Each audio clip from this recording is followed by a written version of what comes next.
9h50. Merci d'être avec nous ce matin. Philippe Goujon, maire du 15e arrondissement de Paris. On va revenir bien sûr sur cet adolescent qui a été frappé dans le 15e arrondissement. Oui, bonjour Philippe Goujon. Bonjour. Merci d'être avec nous. Alors, les faits se sont passés le 15 janvier, mais le grand public ne l'a véritablement découvert que ce week-end. Vous étiez en fait au courant. Ce sont la vidéo, c'est ça, c'est la vidéo qui a déclenché un petit peu la vague de soutien, d'émotion, d'indignation.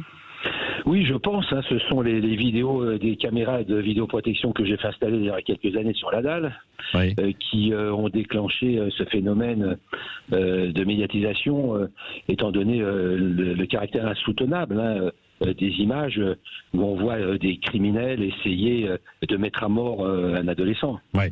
Voilà, ce sont vos caméras, vos vidéos entre guillemets qui ont été transmises, quoi, hein, Philippe Goujon. Ce sont des caméras de la préfecture de police, effectivement, qui ont été installées là il y a 6 ou 7 ans, dont j'avais demandé l'installation à l'époque déjà en raison du développement d'un phénomène de petite délinquance et de bandes sur cette dalle. Vous savez, les dalles, d'une façon générale, sont criminogènes parce qu'elles sont un peu à l'abri, isolées de la ville, difficilement accessibles pour la police. Et il y a beaucoup de possibilités de s'échapper.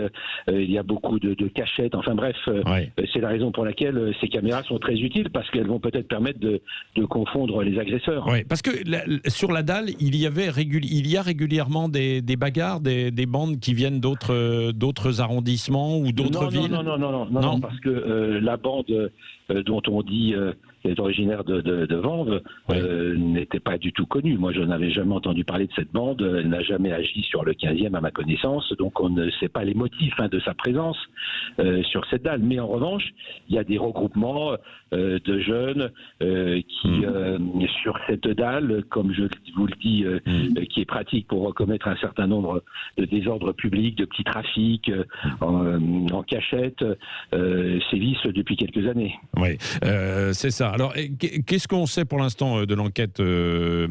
C'est ça, cette piste d'une bande de jeunes venant de Vanves, quoi, au sud de Paris, hein. Voilà, venant de Vanves et qui est venu sur la dalle. Pour quel motif, on ne le sait pas. Est-ce que c'était pour donner rendez-vous à un autre groupe? Est-ce que c'est une rencontre plus inattendue avec des jeunes collégiens? En tout cas, on voit bien que cette bande est venue pour se battre, puisqu'ils étaient armés d'armes par destination, des manches de pioche, voire même des couteaux, des marteaux qui ont servi à frapper le jeune Nourri. Donc, ils ne venaient pas dans un esprit pacifique. Oui, il y avait une volonté de règlement de compte, quoi, règlement de compte ou autre chose, quoi. On ne sait pas. Ouais. Alors, on ne sait pas pour le moment. Ce qui est sûr, c'est que cette violence débridée est sans précédent. Le 15e est un arrondissement réputé pour sa tranquillité. On n'a jamais vu un tel déferlement de violence, de haine, de lâcheté aussi de la part de ces criminels qui n'ont pas hésité à frapper à 10, comme on l'a vu, un homme à terre pour lui donner la mort, en réalité. Oui. Un homme, un jeune garçon, un ado. Un ado de 15 ans. Et les forces de police ont pu réagir rapidement? Oui, effectivement, la police est intervenue très rapidement parce que, évidemment, la dalle, c'est un endroit qui est signalé. Et d'ailleurs, la police patrouille régulièrement. Elle a renforcé ses patrouilles. Comme je demande aussi que la ville, et elle le fait d'ailleurs, renforce ses patrouilles d'agents de sécurité, des futurs policiers municipaux qui n'existent pas encore, mais dont je demande qu'ils soient créés, évidemment, et que ce soit une police municipale armée. D'ailleurs, quand on voit un peu le niveau de violence, je pense que des policiers sans armes, c'est pas dissuasif. Je demande aussi d'ailleurs à la Seine-Paris-Seine, qui est la Société d'économie mixte de la ville de Paris qui gère l'ouvrage dalle, rétablissent les patrouilles de maître chien qui malheureusement ont été supprimées il y a quelque temps. Il y a aussi des éducateurs de rue et des médiateurs que la ville de Paris, dont la ville de Paris a renforcé la présence. Je demande aussi qu'il y ait davantage de caméras implantées parce que c'est une très grande dalle. C'est une dalle sur laquelle sont implantées toutes les tours du front de Seine. Et c'est évidemment l'important qu'il n'y ait pas de coin caché, quoi. Vous êtes en lien avec le maire de Vanves, justement? Nous n'avons pas encore eu de contact avec le maire de Vorbes. Vous savez, là, j'ai eu beaucoup à faire avec...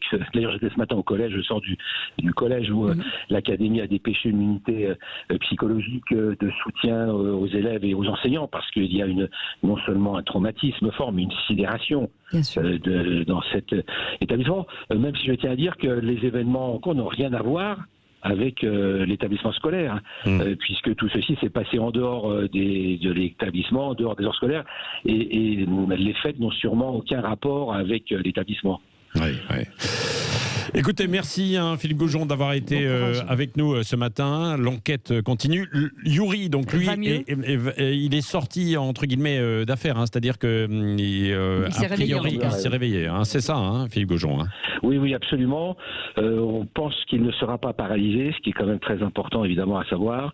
Maintenant, les médecins hésitent à se prononcer sur les séquelles qu'il pourrait subir à la suite de cette agression incroyablement brutale. Oui, absolument. En tout cas, on lui souhaite un prompt rétablissement, bien entendu. Oui, merci. Merci beaucoup, monsieur d'avoir le maire. été avec nous.